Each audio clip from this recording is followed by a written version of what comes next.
ভর্তা পছন্দ করে না এমন কোনো মানুষ হয়তো পাওয়াই যাবে না। মাছ মাংসর পরে প্রতিটি মানুষেরই মনে হয় ভর্তাই পছন্দের একটি খাবার। আসসালামু আলাইকুম। আজকে আমি মানকুসরির পাতার ভর্তা করব। এটা করার জন্য মানকুসরির পাতাগুলোকে কুচি কুচি করে কেটে ধুয়ে কড়াইয়ে দিয়েছি।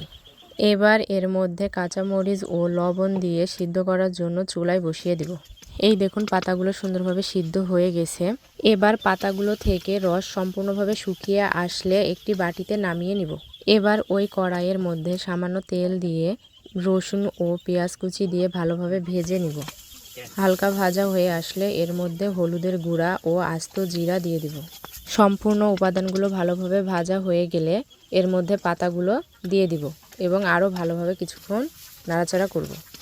এই দেখুন ভাজা হয়ে গেছে, এবার নামিয়ে নেব। এবার চলে যাব শিলপাটায় এবং পাতাগুলোকে ভালোভাবে বেটে নিব।